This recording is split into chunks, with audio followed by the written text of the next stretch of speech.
കൃഷ്ണ ഗുരുവായൂരപ്പ. ഞാനിന്ന് നമ്മുടെ കോഴിക്കോട് തളി മഹാദേവ ക്ഷേത്രം, ഇന്ന് രേവതി പട്ടത്താനം നടക്കുന്ന ദിവസം കൂടിയാണ്. അപ്പോൾ ഇന്നലെ അവിചാരിതമായിട്ട് അവിടെ നിന്ന് ചെല്ലാൻ പറ്റി.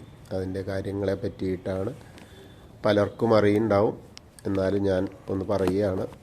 കാരണം ഗുരുവായൂർ അമ്പലത്തിനും തളി ക്ഷേത്രത്തിനും അദമ്യമായ ബന്ധമുണ്ട്.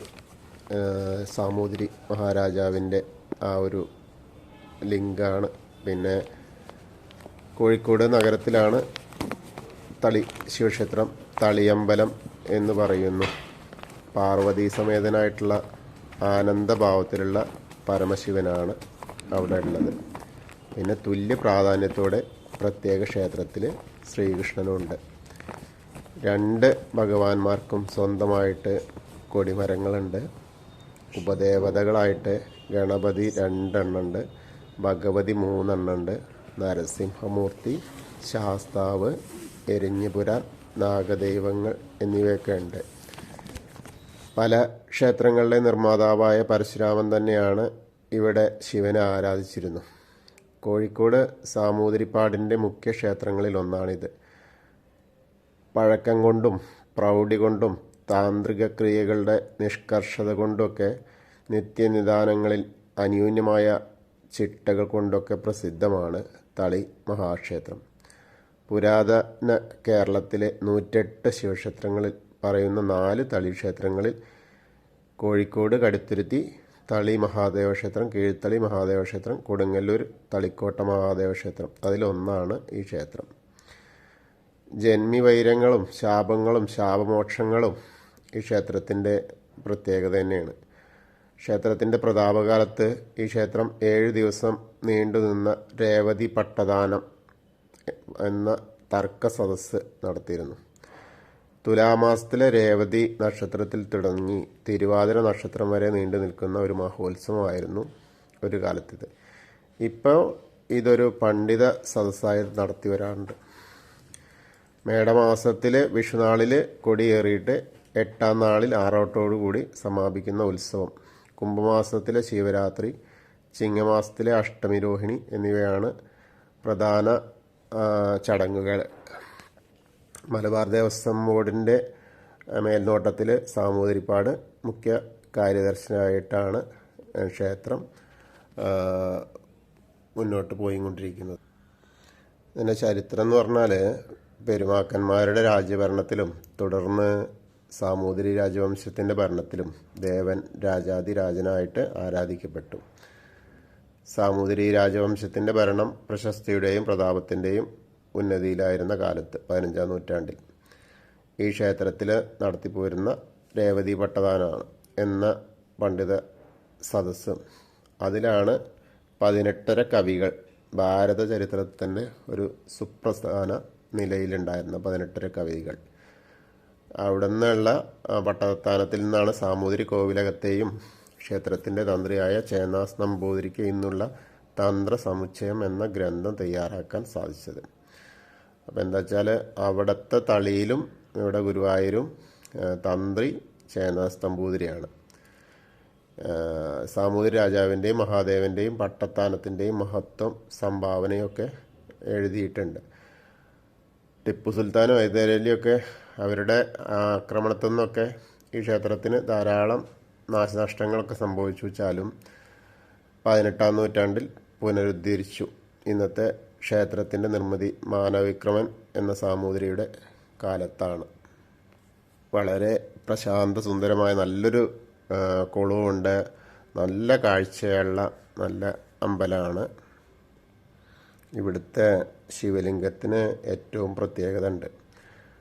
കാരണം ദ്വാപരയുഗത്തിൻ്റെ അവസാന ഘട്ടത്തിൽ പരശുരാമന് തൻ്റെ ദിവ്യമായ തപസ്സിൻ്റെ ഫലമായിട്ട് ഉമാമഹേശ്വരന്മാർ ജ്യോതിസ് രൂപത്തിൽ പ്രത്യക്ഷപ്പെടുകയും ആ ജ്യോതിസ് ജ്യോതിർലിംഗമായി പരിണമിക്കുകയും ചെയ്തു.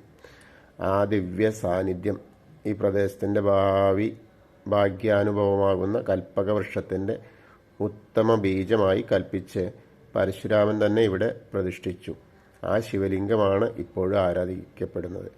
നമുക്ക് ആ നമ്മൾ തളിയിൽ പോയിട്ട് കാണേണ്ടത് അത്രയും പ്രശസ്തമാണ്, പ്രഗത്ഭമാണ്. സിദ്ധന്മാരുടെ ആരാധകൾ കൊണ്ടും പൂർണ്ണ സാന്നിധ്യത്തോടെ പരിലസിച്ചു പോണതാണ് ഈ ദേവചൈതന്യം. 1500 വർഷങ്ങൾക്ക് മുമ്പാണ് രാജകീയ ആനുകൂല്യങ്ങളായ താന്ത്രിക ചടങ്ങുകളോടുകൂടി മഹാക്ഷേത്രം പുനർനിർമ്മിക്കപ്പെട്ടത്. ചുറ്റിപ്പറ്റി പല ഐതിഹ്യങ്ങളുണ്ട്. ഇവിടുത്തെ ഗണപതിയെ പ്രതിഷ്ഠിച്ചത് നാറാണത്ത് ഭ്രാന്തൻ എന്ന് പറയുന്ന നാറാണത്ത് തമ്പുരാനാണെന്നാണ് ഐതിഹ്യം. ജന്മിവൈരങ്ങളും ശാപങ്ങളൊക്കെ ഏറ്റവും കൂടുതലുണ്ടായിരുന്ന ആ ഒരു തീർക്കാൻ വേണ്ടിയിട്ടുള്ള സദസ്സ് നടത്തിയിരുന്ന സ്ഥലം കൂടിയാണ്. അതാണ് രേവതി പട്ടത്താനം. അത് വളരെ നല്ല ഒരു ചടങ്ങാണ്. രേവതി പട്ടത്താനത്തിൽ നമ്മുടെ നാരായണീയത്തിൻ്റെ രചയിതാവായ മേൽപ്പത്തൂർ നാരായണ ഭട്ടതിരി ഇവിടുന്ന് സമ്മാനവും ബഹുമതിയൊക്കെ വാങ്ങിയിട്ടുണ്ട്. തിരുനാവായയിൽ മാമാങ്ക ഉത്സവം നടത്തിയിരിക്കുന്ന സാമൂതിരിമാർ തന്നെയായിരുന്നു രേവതി പട്ടത്താനവും നടത്തിയിരുന്നത്. ക്ഷേത്രത്തിൽ ഇതിൻ്റെ ഒരു ഐതിഹ്യം എന്താ വെച്ചാൽ, രേവതി പട്ടത്താനത്തിൻ്റെ ഐതിഹ്യം മൂസദ്മാരുടെ സഹായത്തോടെ പന്തലായിനി കൊല്ലത്തെ കോലസ്വരൂപത്തിൻ്റെ ശാഖയിലെ ഒരു തമ്പുരാൻ ബ്രാഹ്മണ വേഷത്തിൽ നമ്പൂതിരി കോവിലകത്ത് കടന്നുകൂടി. കോവിലകത്തെ ഒരു തമ്പുരാട്ടി ഈ ബ്രാഹ്മണനെ കണ്ട് മോഹിച്ചു. തിരുവിളയാട് കാവിലെ ഉത്സവത്തിരക്കിൽ രണ്ടുപേരും പന്തലായനി കൊല്ലത്തേക്ക് ഒളിച്ചോടിയെന്നും ഇതറിഞ്ഞ സാമൂതിരി ആ തമ്പുരാട്ടി വംശത്തിൽ നിന്ന് പുറന്തള്ളി. സാമൂതിരിപ്പാട് കോലത്തുനാട് ആക്രമിക്കാൻ സൈന്യത്തെ അയച്ചപ്പോൾ കോലത്തിരി അനന്തരവൻ്റെ കുറ്റം സമ്മതിച്ച് സന്ധിക്ക് തയ്യാറായി. സാമൂതിരി ആവശ്യപ്പെട്ട പ്രകാരം പന്തലായിനി ഉൾപ്പെട്ട നാടും തളിപ്പറമ്പ് ക്ഷേത്രത്തിലെ കോയ്മ സ്ഥാനവും സാമൂതിരിക്ക് വിട്ടുകൊടുത്തു. എന്നും തിരിച്ചു വന്ന സാമൂതിരി മൂസദ്മാർ ബ്രാഹ്മണരാണെങ്കിലും അവരെ ക്ഷേത്ര ഊരാൺമ സ്ഥാനത്ത് നിന്ന് ഒഴിവാക്കിയപ്പോൾ അവർ പട്ടിണി വ്രതം അനുഷ്ഠിച്ചു മരിച്ചു എന്നും ഇത് ബ്രഹ്മഹത്യായി ദേവപ്രശ്നക്കാർ വിധിച്ചതിനെ തുടർന്ന് പ്രായച്ചിത്തമായിട്ട് സാമൂതിരിപ്പാട്ട് ബ്രാഹ്മണ ഭോജനവും വിദ്യുത് സദസ്സും ആരംഭിച്ചുവെന്നും ഈ സദസ്സാണ് രേവതി പട്ടത്താനം എന്നും കരുതപ്പെടുന്നു.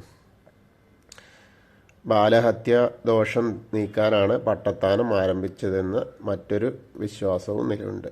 തിരുനാവായ യോഗക്കാരുടെ നിർദ്ദേശമനുസരിച്ചാണ് പട്ടത്താനം തുടങ്ങിയതെന്ന് മൂന്നാമതൊരു അഭിപ്രായമുണ്ട്. എന്തു തന്നെ ആയാലും ഒരുപാട് പണ്ഡിത ശ്രേഷ്ഠന്മാരെ അവിടുന്ന് ഉണ്ടാക്കാൻ ആ ഒരു പട്ടത്താന സദസ്സിന് കഴിഞ്ഞു എന്നുള്ളതാണ് അതിപ്രധാനം. 18 കവികൾ എന്ന് പറയുന്ന ആ ഒരു എന്താ പറയുക, അത്രയും മഹത്തരമായ ആ പണ്ഡിത ശ്രേഷ്ഠരെ വാർത്തെടുക്കാൻ കഴിഞ്ഞത് ഈ രേവതി പട്ടത്താനത്തിലൂടെ ആയിരുന്നു എന്നുള്ളത് കേൾക്കുമ്പോൾ നമുക്കും ഏറ്റവും അഭിമാനിക്കാവുന്ന ഒരു മുഹൂർത്തം തന്നെയാണ് അതൊക്കെ. പഴയ കാലത്ത് ഒരുപാട് നല്ല കാര്യങ്ങളും ഉണ്ടായിട്ടുണ്ട്, ഒരുപാട് ചീത്ത കാര്യങ്ങളും ഉണ്ടായിട്ടുണ്ട്. എന്തായാലും നമുക്ക് ദൈവികമായ ശക്തി കൊണ്ട് ഉരുത്തിരിഞ്ഞ ക്ഷേത്ര ദർശനങ്ങളും അവിടുത്തെ മഹത്തരമായ കാര്യങ്ങളും മറ്റുള്ള നമ്മുടെ ഭക്തരിലേക്ക് എത്തിക്കുക എന്നുള്ള ലക്ഷ്യത്തോടെയാണ് ഇത് തുടങ്ങിയത്. എന്തായാലും ഇന്നാണ് രേവതി പട്ടത്താനം. ഇന്ന് രാവിലെ മുതൽ ആരംഭിക്കും. 7 ദിവസം ഇല്ല അത്ര, ഇപ്പോൾ ഒരു ദിവസം തന്നെ. എന്തായാലും അതിൽ പങ്കെടുക്കാനും തളീശ്വരനെ മഹാദേവനെ വണങ്ങാനും ഉള്ള ആ ഒരു ഭാഗ്യം ഉണ്ടായി. അപ്പോൾ അത് ഞാൻ നിങ്ങളിലേക്ക് എത്തിക്കുകയാണ്. പറ്റാവുന്നവരൊക്കെ ഇന്നൊന്ന് പോയിട്ട് കണ്ടോളൂ. അതുപോലെ ഇത് നിങ്ങൾക്ക് ഇഷ്ടപ്പെട്ടു വെച്ചാൽ ഇതൊന്ന് ഷെയർ ചെയ്യുക. സബ്സ്ക്രൈബ് ചെയ്യാത്ത ആളുകൾ സബ്സ്ക്രൈബ് ചെയ്യുക, കാരണം മറ്റുള്ളവരിലേക്കും കൂടി അറിയട്ടെ.